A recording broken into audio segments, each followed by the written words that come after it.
आपने आज तक यूट्यूब पे पता नहीं कितनी ही वीडियोस देख ली होंगी कि ये वाला म्यूचुअल फंड बेस्ट है क्योंकि इसने पिछले 5 साल में 20% के रिटर्न्स दिए हैं, या फिर वो वाला म्यूचुअल फंड बेस्ट है क्योंकि उसने पिछले 3 साल में 25% के रिटर्न्स दिए हैं, तो आपको उसमें अपना पैसा इन्वेस्ट करना चाहिए। और तो और जब भी किसी भी साल की शुरुआत होती है तो उस साल की शुरुआत में ही कुछ ऐसी वीडियोज़ आती हैं, जैसे कि 2022 के टाइम में आई थी बेस्ट म्यूचुअल फंड फॉर 2022। अब 2023 क्योंकि आने वाला है तो अभी से वीडियोज़ आनी स्टार्ट हो गई हैं बेस्ट म्यूचुअल फंड फॉर 2023।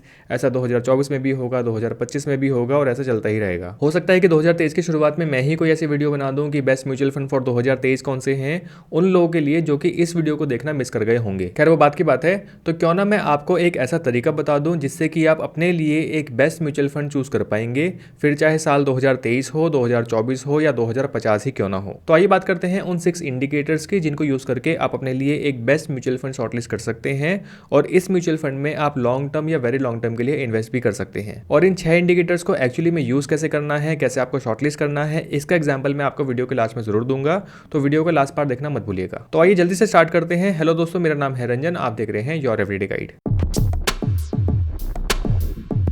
तो बात करते हैं अपने सबसे पहले इंडिकेटर की, जो कि है पास्ट रिटर्न्स। तो मेजरली लोग किसी भी म्यूचुअल फंड के 3 से 5 साल के रिटर्न्स को देख के बस उसमें अपना पैसा इन्वेस्ट कर देते हैं कि भाई जिस भी म्यूचुअल फंड ने जितने ज़्यादा रिटर्न्स दिए हैं बस आंख बंद करके उसके अंदर अपना पैसा इन्वेस्ट कर दिया, ये सोच के कि क्योंकि इस म्यूचुअल फंड ने पास्ट में बहुत अच्छे रिटर्न्स दिए हैं तो ये म्यूचुअल फंड आगे चल के भी आपको सेम रिटर्न्स ही देने वाला है। देखिए ये बात मैं आपको बिल्कुल क्लियर कर दूं कि किसी भी म्यूचुअल फंड ने पास्ट में कितने रिटर्न्स दिए हैं या कैसे रिटर्न्स दिए हैं उससे ये कभी भी डिसाइड नहीं हो सकता कि वो म्यूचुअल फंड आपको सिमिलर रिटर्न्स फ्यूचर में देगा या नहीं देगा। तो अब आप कहेंगे कि यार ये तो बड़ी अजीब बात है, अगर हम किसी म्यूचुअल फंड के पास रिटर्न्स को ही नहीं देखेंगे तो फिर इस वाले पॉइंट का मतलब ही क्या बनता है। देखिए किसी भी म्यूचुअल फंड के पास रिटर्न्स को देखना, फिर चाहे वो 3 साल के रिटर्न्स हो या 5 साल के रिटर्न्स हो, और उन रिटर्न्स के बेसिस पे उन्हें किसी दूसरे म्यूचुअल फंड से कंपेयर करना, ये एक्चुअली में काफ़ी ज़्यादा ज़रूरी होता है क्योंकि इसी से आप पता लगा पाएंगे कि किसी म्यूचुअल फंड ने अपनी परफॉर्मेंस कैसी दी है कंपेरेटिव टू किसी दूसरे म्यूचुअल फंड से। लेकिन इसको अगर आप ऐसा सोचेंगे कि इस म्यूचुअल फंड ने 20% रिटर्न्स दिए हैं जबकि दूसरे म्यूचुअल फंड ने 18% के रिटर्न्स दिए हैं, तो यही म्यूचुअल फंड्स मेरे लिए अच्छा है और यही म्यूचुअल फंड्स मुझे अगले साल भी 20% के रिटर्न्स देगा, तो ऐसा सोचना आपके लिए बिल्कुल गलत होगा। एक चीज आपको दिमाग में रखनी होगी कि past returns do not guarantee similar returns in future. तो ऑब्वियसली आपके लिए बहुत जरूरी है कि आप किसी भी म्यूचुअल फंड के पास्ट रिटर्न्स को देखें सिर्फ ये जज करने के लिए कि उस म्यूचुअल फंड ने जो मार्केट के उतार चढ़ाव आए थे कंपैरेटिव टू किसी दूसरे म्यूचुअल फंड, इस म्यूचुअल फंड ने कैसी परफॉर्मेंस दी है। जितना ज्यादा पास्ट परफॉर्मेंस का डेटा आपके पास होगा उतने ही बेहतर तरीके से आप उस म्यूचुअल फंड को जज कर पाएंगे। इसका एग्जाम्पल जैसे कि मैंने आपको बताया कि इसका एग्जाम्पल मैं आपको वीडियो के लास्ट में जरूर दूंगा। सेकंड इंडिकेटर हमारे पास आता है फंड साइज या फिर AUM का। AUM का मतलब है असेट अंडर मैनेजमेंट। ये एक ऐसा इंडिकेटर है जिसको जनरली लोग बिल्कुल इग्नोर कर देते हैं और वो सिर्फ ऐसे म्यूचुअल फंड में अपना पैसा इन्वेस्ट कर देते हैं जिसके रिटर्न्स तो हाई हैं लेकिन उनका AUM काफी ज्यादा लो है। किसी भी म्यूचुअल फंड का फंड साइज लो है इसका मतलब ये नहीं है कि वो फंड आपको कम रिटर्न्स देगा। फंड साइज को जनरली किसी भी म्यूचुअल फंड के लिक्विडिटी या फिर रिस्क के पर्सपेक्टिव से देखा जाता है। किसी भी म्यूचुअल फंड का फंड साइज अगर लो है तो यहाँ पर आपको लिक्विडिटी यानी कि किसी भी फंड के रिडीम्शंस को लेकर इश्यूज आ सकते हैं। हो सकता है कि आपको अचानक से पैसे की जरूरत हो या फिर आपको अपना पैसा इस फंड से बाहर निकालना हो, तो अगर किसी भी फंड का जो फंड साइज है वो काफ़ी ज़्यादा लो है तो यहाँ पर आपकी रिडीम्शन रिक्वेस्ट जो है हो सकता है कि वो रिजेक्ट हो जाए या फिर उस रिडीम्शन रिक्वेस्ट को फुलफिल करने में AMC को काफ़ी ज़्यादा समय लग जाए, तो ऑब्वियसली आपको यहाँ पर परेशानी हो सकती है। दूसरी चीज़ ये है कि अगर बहुत सारे इन्वेस्टर एक साथ अपना पैसा इस म्यूचुअल फंड से बाहर निकालना चाहें, हो सकता है कि मार्केट का कोई ऐसा सिनेरियो बन जाए जिससे कि बहुत ज़्यादा रिडीम्शन रिक्वेस्ट किसी पर्टिकुलर म्यूचुअल फंड में अचानक से आ जाए। तो अगर किसी फंड का AUM ऑलरेडी लो है तो इतनी सारी रिडीम्शन रिक्वेस्ट को फुलफिल करने के लिए फंड मैनेजर को हो सकता है कि इस पर्टिकुलर म्यूचुअल फंड की जो मेजर होल्डिंग्स हैं, जो बड़ी होल्डिंग्स हैं, उनको सेल करना पड़ जाए। तो इन बड़ी होल्डिंग्स को सेल करने से हो सकता है कि इस म्यूचुअल फंड की जो परफॉर्मेंस है उस परफॉर्मेंस पे काफी बड़ा इंपैक्ट पड़ जाए। मोर ओवर अगर आप वेरी लॉन्ग टर्म को टारगेट कर रहे हैं, बहुत लंबे समय के लिए अपना पैसा इन्वेस्ट करना चाहते हैं, तो मेरी अंडरस्टैंडिंग यही है कि आप उसी म्यूचुअल फंड के अंदर अपना पैसा इन्वेस्ट करें जिस म्यूचुअल फंड का AUM कंपैरेटिव टू किसी दूसरा म्यूचुअल फंड जो है उससे ज्यादा हो। तीसरा इंडिकेटर हमारे पास आता है फंड एज का। फंड एज किसी भी म्यूचुअल फंड का एक काफी इंपॉर्टेंट फैक्टर है जिसको अगेन लोग काफी ज्यादा इग्नोर कर जाते हैं। कोई भी फंड जितना ज्यादा पुराना होगा आपके पास एक्चुअली में उस फंड की उतनी ही ज्यादा पास्ट परफॉर्मेंस की हिस्ट्री होगी। आप उस फंड के पूरे ग्राफ को प्लॉट करके ये चेक कर सकते हैं कि उस फंड ने जो उसकी पास्ट परफॉर्मेंस गई है या जो भी मार्केट सिनेरियो रहे हैं उस मार्केट सिनेरियो में कैसी कैसी परफॉर्मेंस दी है। आप ये भी देख पाएंगे कि उस फंड ने पास्ट में कितनी बार अपने इंडेक्स को बीट किया है। अगर कोई भी म्यूचुअल फंड न्यू है तो उसकी परफॉर्मेंस को जज कर पाना आपके लिए काफी ज्यादा मुश्किल होगा कि वो फंड कैसी परफॉर्मेंस दे रहा है। अगर आप वेट करेंगे कि ये म्यूचुअल फंड में इन्वेस्ट करके देख लेते हैं कि ये 1 साल में कैसी परफॉर्मेंस दे रहा है या 3 साल बाद ये कैसी परफॉर्मेंस दे रहा है, तो हम डिसाइड करेंगे कि इसमें रुकना है या इससे एग्जिट कर जाना है। तो मेरे ख्याल से यहाँ पर काफ़ी ज़्यादा टाइम जो है वो लूज़ कर जाएंगे। और ये ऑब्वियस सी बात है कि अगर कोई फंड नया है यानी कि उसका फंड साइज भी लो होगा। अगर फंड साइज लो होगा तो जैसे कि मैंने आपको बताया कि यहाँ पर आपको लिक्विडिटी के इशूज़ आ सकते हैं। मैं ये नहीं कह रहा हूँ कि हर नया म्यूचुअल फंड खराब होता है और आपको नए म्यूचुअल फंड के अंदर अपना पैसा इन्वेस्ट नहीं करना चाहिए। कोई ना कोई म्यूचुअल फंड कभी ना कभी तो नया आया ही होगा, कभी ना कभी उसका NFO लॉन्च हुआ ही होगा और लोगों ने अपना पैसा इन्वेस्ट भी किया होगा। तो अगर आपको लगता है कि एक खास तरह का म्यूचुअल फंड आया है और ये म्यूचुअल फंड आगे चल के काफ़ी अच्छी परफॉर्मेंस दे सकता है, आपको अच्छे रिटर्न दे सकता है, तो आप अपने पोर्टफोलियो का एक छोटा सा हिस्सा इस म्यूचुअल फंड में इन्वेस्ट कर सकते हैं। लेकिन बेस्ट यही है और एक्सपर्ट्स यही रिकमेंड करते हैं कि आप उसी म्यूचुअल फंड में इन्वेस्ट करें जो कम से कम 3 साल पुराना म्यूचुअल फंड हो। चौथा इंडिकेटर हमारे पास आ जाता है शार्प रेशियो का। शार्प रेशियो का मतलब है रिस्क टू रिवॉर्ड का रेशियो, यानी कि एक फंड मैनेजर किसी भी म्यूचुअल फंड से अच्छे रिटर्न जनरेट करने के लिए जितना भी रिस्क उस म्यूचुअल फंड पे ले रहा है, यानी कि उस म्यूचुअल फंड में जितना भी रिस्क इन्वॉल्व है, उस रिस्क के बदले में आपको अच्छे रिटर्न मिल पा रहे हैं या नहीं मिल पा रहे हैं। तो शार्प रेशियो कंपैरेटिवली जिस भी म्यूचुअल फंड का ज्यादा है वो म्यूचुअल फंड आपके लिए उतना ही अच्छा होगा, यानी कि रिस्क के बदले में आपको वहां से अच्छे रिटर्न्स मिल रहे होंगे। बहुत से म्यूचुअल फंड्स आपको ऐसे मिलेंगे जिनका जो शार्प रेशियो है वो जनरली आपको नेगेटिव ही मिलेगा या फिर नियर जीरो मिलेगा। अगर किसी भी 2 म्यूचुअल फंड का जो शार्प रेशियो है वो नेगेटिव है तो मैं ऑब्वियसली उसी म्यूचुअल फंड को चूज करूंगा जिस म्यूचुअल फंड का कंपैरेटिवली शार्प रेशियो ज्यादा होगा। और मैं आपको बता दूं कि अगर आप वेरी लॉन्ग टर्म को टारगेट कर रहे हैं, यानी कि आप कुछ ऐसे म्यूचुअल फंड्स ढूंढ रहे हैं जिनमें आप बस एक बार अपनी SIP स्टार्ट करके अगले 15 साल या 20 साल के लिए उनमें अपनी इन्वेस्टमेंट्स करना चाहते हैं, तो ऐसे में आपको AUM और शार्प रेशियो काफी ज्यादा हेल्प करने वाला है। इन सभी चीजों का एग्जांपल आपको वीडियो के लास्ट में मिल जाएगा। 5वां इंडिकेटर हमारे पास आया है PE रेशियो का। PE रेशियो का मतलब है प्राइस टू अर्निंग रेशियो, यानी कि किसी भी म्यूचुअल फंड में इन्वेस्ट करने के लिए आप जितना प्राइस पे कर रहे हैं उस प्राइस के बदले में आपको कितने रिटर्न्स मिल पा रहे हैं। PE रेशियो सिर्फ म्यूचुअल फंड का नहीं होता, PE रेशियो एक्चुअली में किसी स्टॉक या इंडेक्स का भी होता है। PE रेशियो अगर किसी भी स्टॉक का हाई है, यानी कि वो स्टॉक एक ओवर प्राइस स्टॉक है, तो उस स्टॉक में अपना पैसा इन्वेस्ट करने के लिए आप जो प्राइस पे कर रहे हैं वो आप काफी ज्यादा प्राइस पे कर रहे हैं। और ऐसा देखा गया है, इनफैक्ट ये एक्सपेरिमेंटेड है कि जब भी किसी स्टॉक या इंडेक्स का जो PE रेशियो है वो काफी ज्यादा हाई रहा है और किसी भी इन्वेस्टर ने अगर ऐसे केस में उन स्टॉक या इंडेक्स के अंदर अपना पैसा इन्वेस्ट किया है तो 3 से 5 साल के ड्यूरेशन में इन स्टॉक्स या इंडेक्स ने कम रिटर्न्स दिए हैं कंपैरेटिव टू तब जब इन्हीं स्टॉक्स या इंडेक्स का PE रेशियो कम था। अब ये PE रेशियो कम किसको बोलते हैं या PE रेशियो ज्यादा किसको बोलते हैं, तो जनरली अगर मैं किसी म्यूचुअल फंड की बात करता हूं तो किसी भी म्यूचुअल फंड का अगर PE रेशियो 45 या 45 से नीचे का है, यानी कि वो म्यूचुअल फंड आपके लिए अच्छा है। अगर आप शॉर्ट टू मीडियम टर्म के लिए भी ऐसे म्यूचुअल फंड में अपना पैसा इन्वेस्ट करते हैं तो यहाँ पर आपको काफी अच्छे रिटर्न देखने को मिल सकते हैं। अगर आप 7-8 साल या उससे भी ज्यादा समय के लिए अपनी इन्वेस्टमेंट्स कर रहे हैं तो यहाँ पर आपको PE रेशियो देखने की जरूरत नहीं है। PE रेशियो खासतौर पे उन इन्वेस्टर्स के लिए जरूरी है जो कि अपनी इन्वेस्टमेंट 3 साल या 5 साल या इसके आसपास ही करना चाहते हैं। तो मेरे ख्याल से ऐसे इन्वेस्टर्स को उन्हीं म्यूचुअल फंड में अपना पैसा इन्वेस्ट करना चाहिए जिन म्यूचुअल फंड का जो PE रेशियो है वो 45 या 45 से कम है। 6th और आखिरी इंडिकेटर हमारे पास आ जाता है अल्फा का। किसी भी म्यूचुअल फंड का अल्फा आपको ये बताता है कि वो म्यूचुअल फंड अपने बेंचमार्क के मुकाबले कैसी परफॉर्मेंस दे रहा है,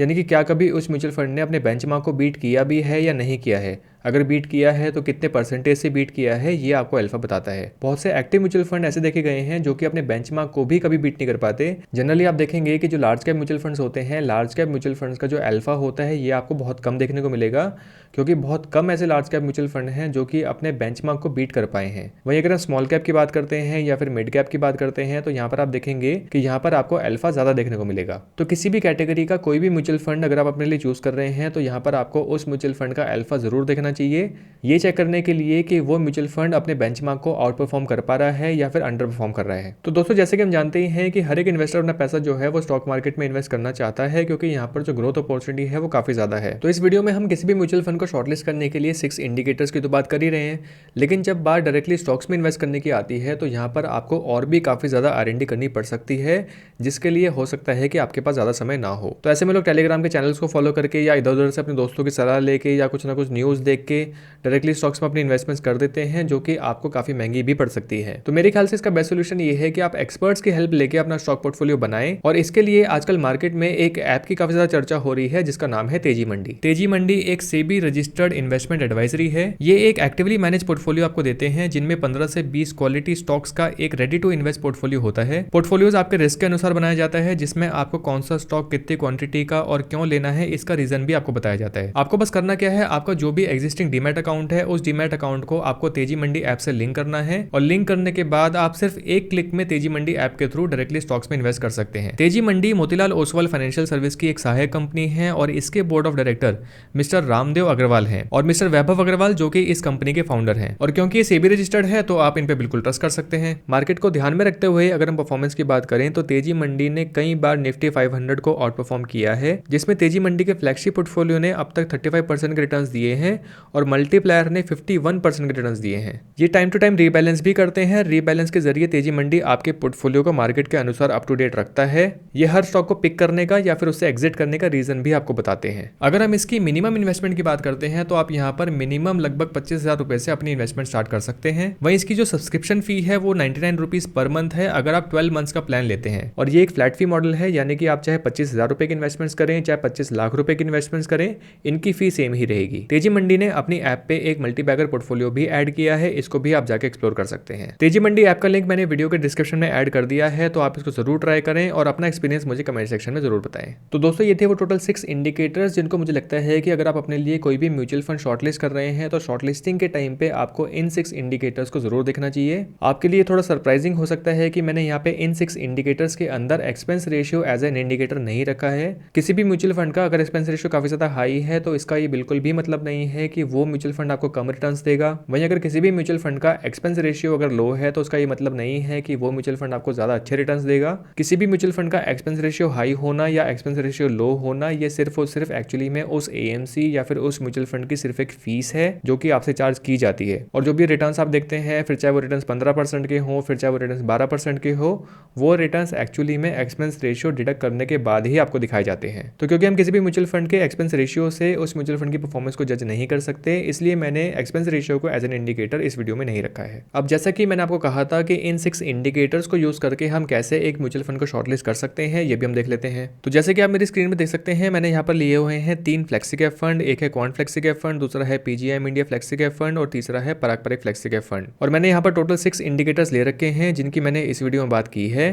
तो सबसे पहले अगर हम यहाँ पर रिटर्न्स की बात करते हैं 3 और 5 साल के रिटर्न्स की, तो रिटर्न्स में जो सबसे ज्यादा रिटर्न्स हमें यहाँ पर दिए हैं वो दिए हैं क्वांट फ्लेक्सी कैप फंड ने। पिछले 5 साल में रिटर्न्स दिए हैं 20.28।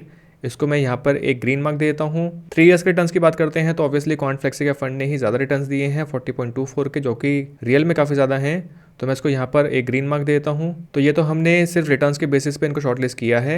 उसके बाद अगर हम फंड साइज की बात करते हैं तो जैसे कि आप यहाँ पर देखेंगे कि जो फंड साइज है वो क्वांट फ्लेक्सी के फंड का काफी कम है, सिर्फ 825 करोड़ का है अगर मैं कंपेयर करता हूँ बाकी दूसरे म्यूचुअल फंड्स में, जिसमें पराग फ्लेक्सी के फंड का जो फंड साइज है वो काफी ज्यादा है, काफी अच्छा फंड साइज है 28,546 करोड़ का। तो मैं यहाँ पर इसको एक ग्रीन मार्क दूंगा।